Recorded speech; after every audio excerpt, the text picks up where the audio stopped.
Does your BMW have a rough idle to where the RPMs are shooting around all over the place? Well, rest in peace to my BMW E92, because I've been having this problem for about a year now, and I'm going to be showing you how to narrow down what the issue might be. So over the last year or so, some of you have been gracious enough to point out that I have a check engine light on my BMW. And I'll show you right now what the problem is and why I still have that light on my dashboard. All right, so now with the key in the ignition, we're gonna go ahead and turn on the car. So now the issue that I'm having with my BMW is that when I go to press the brake pedal on a cold or warm start, my RPMs are shooting up. And then when I let go of the brake pedal, they're dipping back down. And so what this RPM fluctuation is telling me is that I have a vacuum leak somewhere in my BMW system.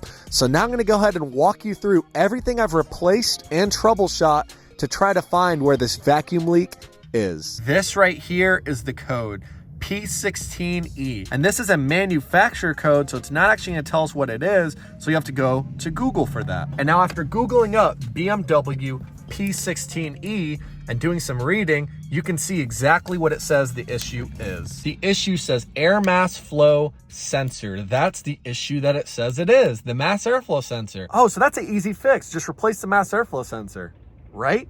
Absolutely wrong. We replaced the mass airflow sensor and are still having the issue. So from there, I had to troubleshoot down what the issue could be, and that required replacing a lot of parts. The P16 mass airflow code doesn't necessarily mean that it's the mass airflow sensor. It just means that the mass airflow sensor is picking up on some sort of air deficiency or some sort of vacuum leak, etc. It might be too much air, too little, but something is going on in that system, and it's most likely a vacuum leak that it's picking up on. And so now our hope of a short, simple job of just replacing the mass airflow sensor has just gotten a lot freaking longer because it's not the sensor itself, guys. And believe me, I would know because I already tried replacing it and it did not help. So let's get into some other things I've replaced and some other things that we've went ahead and did that also didn't help at all. So my thought process this entire way was obviously if it's a vacuum leak, it has to do with air. So follow the air system. So our mass airflow sensor is right here behind the air box, and this is what dictates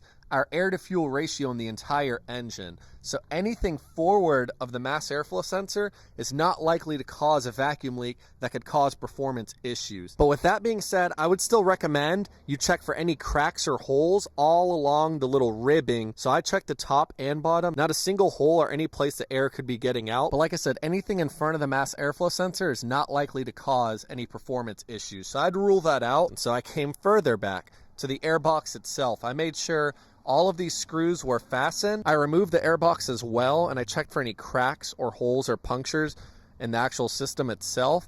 Nothing there, so this is all good to go. So now where our real issues could stem from will be here going backwards. And so now the most common sense thing I would do first is actually make sure that the mass airflow sensor is tightened down all the way. So make sure that the screws fastening it are fully clamped down. Make sure it's fully plugged into place, because any air coming out of the seal around the mass airflow sensor can definitely cause a vacuum leak. So I went ahead and did that with still having the issue, so I replaced the sensor altogether. From there, the next thing I went ahead and did was replaced the air intake hose that connects straight to the engine and the throttle body and everything else.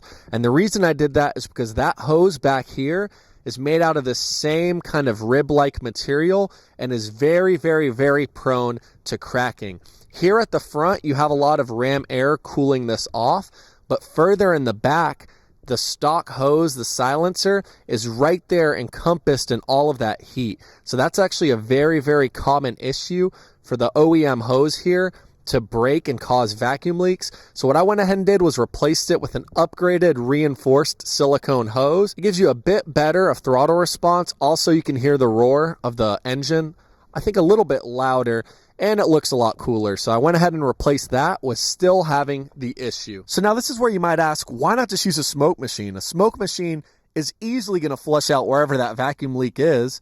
Well, we tried that and to no avail. We could not find the issue.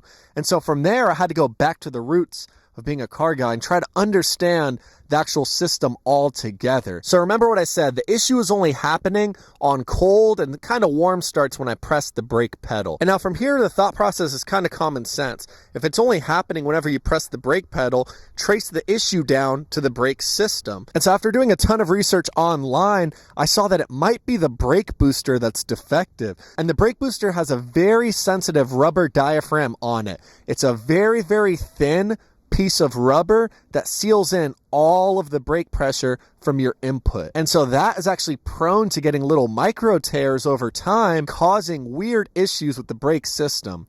So I went ahead and replaced the entire brake booster and everything connected to it. And so if you've ever seen this hose here in your engine bay and wondered what it is, this is what connects your brake booster to the brake vacuum pump under the intake manifold. So if you trace this back, there's another line in here.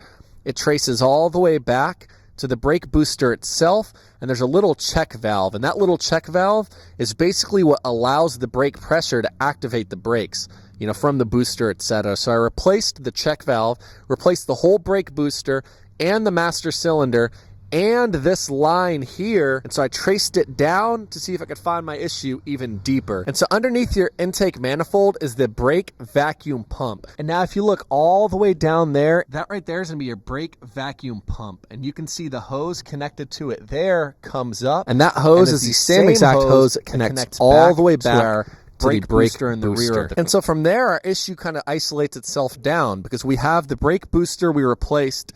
Nothing wrong there. We replaced our hoses that connect to the actual vacuum pump itself. So why not replace the vacuum pump? It's very old, and that wouldn't be a far off assumption that might be the issue. It could be the rubber seal that is held in around the vacuum pump that's faulty. And so that's what we went ahead and did. Well, guys, turns out that's what the issue was. No, just kidding. That did not fix it at all. We're still having the same problem that we had before we started pumping money into the car. And I usually never just pump money into the car and throw parts in and etc. I never do that. I'm very, very, very tedious about troubleshooting because who wants to waste money throwing it at parts that they don't need to replace? Not me.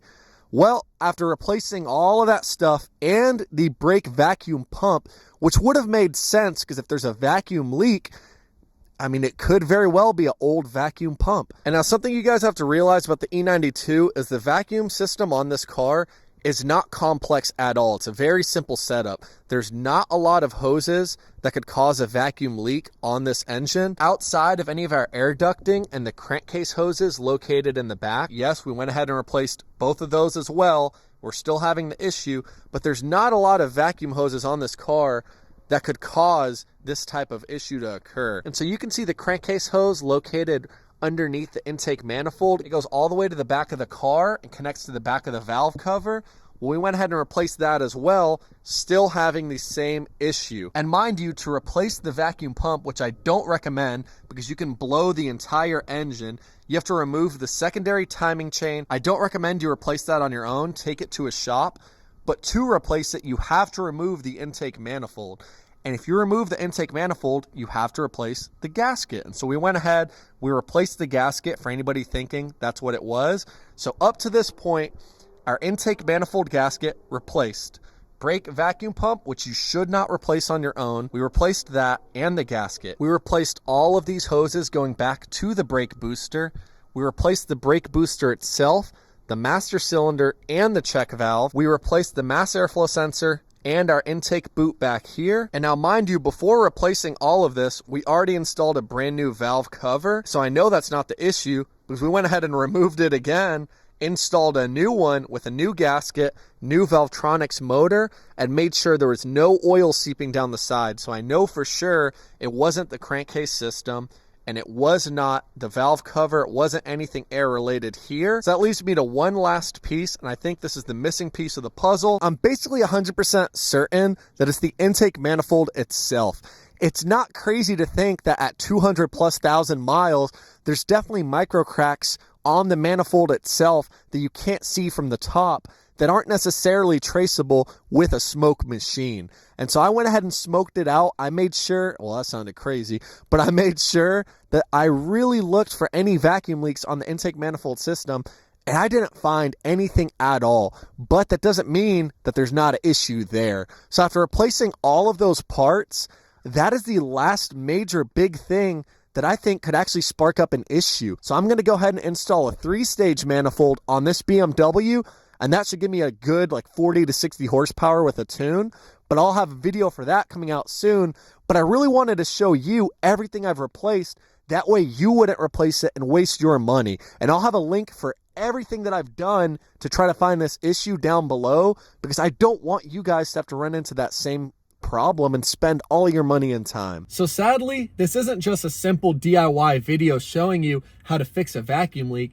This is a year-long trial and tribulation that I've had, because I've had to go through and troubleshoot the system as best as I could and replace all these parts along the way, hook up smoke machines, waste a lot of time. Well, really, it's not a waste because I get to make a video for you guys, but I've basically done all of that and still have the issue. And even when I took the car into an indie shop to get troubleshot, they honestly had no answers for me as well. They wanted to just shotgun in parts that I was like, all right, like this has nothing to do with it. It's definitely not that. But they basically wanted to rack up a bill, and that was a waste of time as well. So I went through and troubleshot the system as best as I could, and I think pretty accurately for the most part. I know in this video it's pretty quick, but I went through and took my time when I made sure I was finding what the issue could be. And yeah, I still don't know what it is. So this isn't just a simple DIY. This is me trying to show you guys what to look out for, but also to know that I replaced all these parts already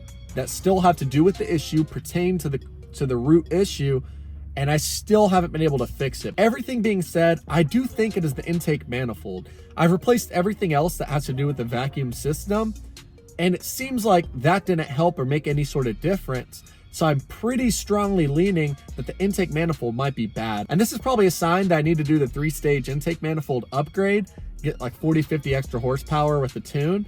So I might be doing that pretty soon for you guys. But yeah, this is just to show you that it's not always an easy 1-2 DIY when it comes to these cars. And hopefully I saved you some time and money if you're having this issue.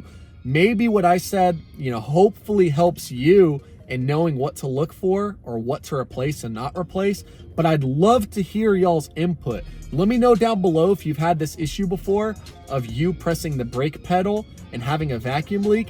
I'd love to hear your input, your thoughts on this. And yeah, as always, we'll catch y'all in the next video. I'll probably be doing a video next week where I hook up a smoke machine and try to see if I can find the issue after all this time. And yeah, besides that, love y'all so much. Thank you for the support, and I'll catch y'all in the next video. Peace out.